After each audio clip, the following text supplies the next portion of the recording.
പ്രിയമുള്ളവരെ, 8 വയസ്സുള്ള ഒരു കൊച്ചുകുട്ടിയുടെ ദിവ്യകാരുണ്യ ഭക്തി എങ്ങനെയാണ് ഒരു കുടുംബത്തെ രക്ഷിച്ചത് എന്നുള്ള ഒരു അനുഭവ സാക്ഷ്യമാണ് ഇന്ന് ഞാൻ നിങ്ങളുമായിട്ട് ഷെയർ ചെയ്യുന്നത്. ഇത് നടന്നത് മെക്സിക്കോയിലാണ്. നിത്യാരാധന ചാപ്പലുകൾ സ്ഥാപിതമായ ശേഷം മെക്സിക്കോയിൽ കൊലപാതകങ്ങൾ വൻതോതിൽ കുറഞ്ഞതായൊരു പഠനം പുറത്തു വന്നിരുന്നുവല്ലോ.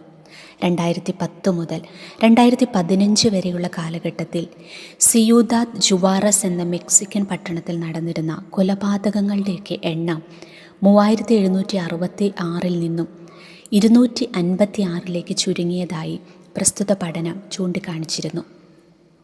ദിവ്യകാരുണ്യത്തിൻ്റെ അത്ഭുത ശക്തിയെ തിരിച്ചറിഞ്ഞ് എല്ലാ സ്ഥലങ്ങളിലും ദിവ്യകാരുണ്യ ചാപ്പലുകൾ സ്ഥാപിക്കുവാൻ മുൻകൈയെടുത്തത് ഫാദർ പട്രീസിയോ ഹിലീമൻ എന്ന വൈദികനാണ്. തുടർച്ചയായി ആക്രമണങ്ങൾ ഉണ്ടായിക്കൊണ്ടിരുന്ന സ്ഥലത്ത് ശാന്തത കൈവന്നത് ഫാദർ പട്രീസിയോയുടെ ഉദ്യമത്തിലൂടെയാണ്. മറ്റൊരു രീതിയിൽ പറഞ്ഞാൽ ലാറ്റിൻ അമേരിക്ക മുഴുവൻ നിത്യാരാധന ചാപ്പലുകൾ പണിയുന്നതിൽ ഫാദർ പട്രീസിയോ എന്ന വൈദികൻ മുഖ്യമായ പങ്കുവഹിച്ചു. ദിവ്യകാരുണ്യ ചാപ്പലുകൾ സ്ഥാപിച്ചതിനു ശേഷം അനേകം അത്ഭുത സാക്ഷ്യങ്ങൾ ഉണ്ടായെങ്കിലും 8 വയസ്സുകാരനായ മെക്സിക്കൻ ബാലൻ്റെ ജീവിതത്തിലുണ്ടായ ഹൃദയസ്പർശിയായ അനുഭവം ഏറെ സന്തോഷത്തോടെയാണ് ഫാദർ പട്രീസിയോ ACI മാധ്യമത്തോട് പങ്കുവച്ചത്. Missionaries of Our Lady of the Blessed Sacrament സന്യാസ സഭയാണ് മെക്സിക്കോയിലെ യുക്കാറ്റിനിലെ മിർദിയായിൽ ആദ്യമായി നിത്യാരാധന ചാപ്പൽ ആരംഭിച്ചത്. ഇവിടെ ഒരിക്കൽ ദിവ്യബലി അർപ്പിച്ച ഫാദർ പാട്രിസിയോ ഇപ്രകാരം പറഞ്ഞു: പ്രഭാതത്തിൽ അതിരാവിലെ ഉണർന്നു പ്രാർത്ഥിക്കുന്നവരെ യേശു 100 മടങ്ങ് അനുഗ്രഹിക്കും. പ്രാർത്ഥനയുടെ മണിക്കൂറിനായി യേശു നിങ്ങളെ ക്ഷണിക്കുന്നു. 1 മണിക്കൂർ നിങ്ങൾക്ക് എൻ്റെ ഒപ്പം ഉണർന്നിരിക്കാൻ കഴിയുകയില്ലേ എന്ന് യേശു നിങ്ങളോട് ചോദിക്കുന്നു. അന്ന് അദ്ദേഹത്തിൻ്റെ പ്രസംഗം കേൾക്കാൻ 8 വയസ്സുകാരനായ കുഞ്ഞ് ഡീഗോയും എത്തിയിരുന്നു. വൈദികൻ്റെ വാക്കുകൾ അവനെ ഏറെ സ്പർശിച്ചു. പ്രസംഗത്തിൽ ആകൃഷ്ടനായ ആ ബാലൻ തൻ്റെ പിതാവിൻ്റെ മദ്യപാനം മാറുവാനും ദാരിദ്ര്യം മാറുവാനും കുടുംബത്തിൽ സന്തോഷമുണ്ടാകുവാനും വേണ്ടി പ്രഭാതത്തിൽ 3 മണിക്ക് ദിവ്യകാരുണ്യത്തിൻ്റെ മുന്നിൽ ജാഗരണ പ്രാർത്ഥന നടത്തണമെന്ന് തീരുമാനിച്ചു. കുഞ്ഞു ഡീഗോ തൻ്റെ ആഗ്രഹം അമ്മയോട് പറഞ്ഞു. ഡീഗോയുടെ ആഗ്രഹം മനസ്സിലാക്കിയ ആ അമ്മ പ്രാർത്ഥനയ്ക്കായി തൻ്റെ മകനെ കൂട്ടി ദിവ്യകാരുണ്യ ചാപ്പലിലേക്ക് പോയി. തുടർച്ചയായി ഒരാഴ്ച അവൻ അമ്മയുടെ ഒപ്പം ദിവ്യകാരുണ്യ സന്നദ്ധിയിൽ പ്രാർത്ഥിച്ചു. 2ാമത്തെ ആഴ്ചയിൽ തൻ്റെ പ്രാർത്ഥനയിൽ പങ്കെടുക്കുവാനായി അവൻ പിതാവിനെയും ക്ഷണിച്ചു. എന്നാൽ അദ്ദേഹം അത് നിരസിക്കുകയാണ് ചെയ്തത്.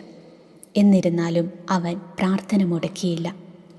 കുഞ്ഞു ഡീഗോയുടെ പ്രാർത്ഥനയ്ക്ക് ആദ്യ ഉത്തരമെന്ന നിലയിൽ 1 മാസത്തിനു ശേഷം ആ പിതാവും നിത്യാരാധനയിൽ പങ്കെടുക്കുവാൻ തുടങ്ങി. ദിവ്യകാരുണ്യ യേശുവിൻ്റെ സ്നേഹം തിരിച്ചറിഞ്ഞ അദ്ദേഹം യേശുവിൽ ഒന്നായി.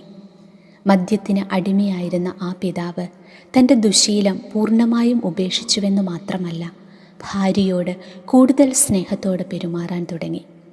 ആ കുടുംബത്തിൻ്റെ ദാരിദ്ര്യാവസ്ഥ പൂർണ്ണമായും മാറി. ചുരുക്കി പറഞ്ഞാൽ 8 വയസ്സുകാരനായ ഒരു ബാലൻ ദിവ്യകാരുണ്യത്തിൽ അർപ്പിച്ച പ്രത്യാശ കൊണ്ട് ഒരു കുടുംബം മുഴുവൻ രക്ഷ പ്രാപിച്ചു.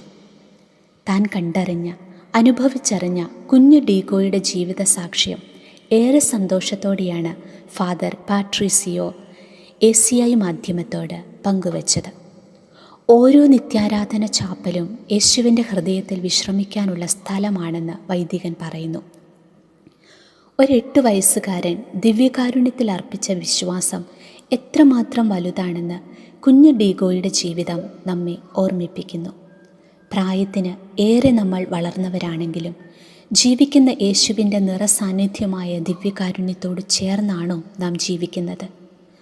ഒരു ഗോതമ്പപ്പത്തോളം ചെറുതായി നമ്മുടെ വരവിനായി കാത്തിരിക്കുന്ന ദിവ്യകാരുണ്യത്തെ അവഗണിച്ചവരാണോ നാം? നമുക്കൊന്ന് വിലയിരുത്താം. നമുക്ക് ഒന്ന് ചേർന്ന് പ്രാർത്ഥിക്കാം. നിത്യസ്തുതിക്കർഹമായ പരിശുദ്ധ പരമ ദിവ്യകാരുണ്യ ഈശോയ്ക്ക് എന്നേരവും ആരാധനയും സ്തുതിയും പുകഴ്ചയും ഉണ്ടായിരിക്കട്ടെ. ലോകം മുഴുവന് നിറഞ്ഞു നിൽക്കുന്ന പരിശുദ്ധ പരമ ദിവ്യകാരുണ്യ ഈശോയ്ക്ക് എന്നേരവും ആരാധനയും സ്തുതിയും പുകഴ്ചയും ഉണ്ടായിരിക്കട്ടെ. ഞങ്ങളെല്ലാവരെയും സ്നേഹിച്ചുകൊണ്ട് ഞങ്ങളുടെ കൂടെയായിരിക്കുന്ന, ഞങ്ങളുടെ പ്രാർത്ഥനകൾക്ക് ഉത്തരം നൽകുന്ന പരിശുദ്ധ പരമ ദിവ്യകാരുണ്യ ഈശോയ്ക്ക് എന്നേരവും ആരാധനയും സ്തുതിയും പുകഴ്ചയും ഉണ്ടായിരിക്കട്ടെ. വിശുദ്ധ കുർബാനയിൽ വിശ്വാസമില്ലാതെ കൂദാശ ജീവിതത്തിൽ നിന്നൊക്കെ അകന്നു നിൽക്കുന്ന നമ്മുടെ എല്ലാ പ്രിയപ്പെട്ട സഹോദരങ്ങളെയും ഓർത്ത് ഇന്നത്തെ ദിവസം നമുക്ക് പ്രത്യേകമായിട്ട് പ്രാർത്ഥിക്കാം. വിശുദ്ധ കുർബാനയോടുള്ള ഭക്തി നമുക്ക് ലോകം മുഴുവനും അറിയിക്കാം. നമുക്ക് ഈ വീഡിയോ അനേകരിലേക്ക് ഷെയർ ചെയ്ത് കൊടുക്കാം. ദൈവം എല്ലാവരെയും അനുഗ്രഹിക്കട്ടെ.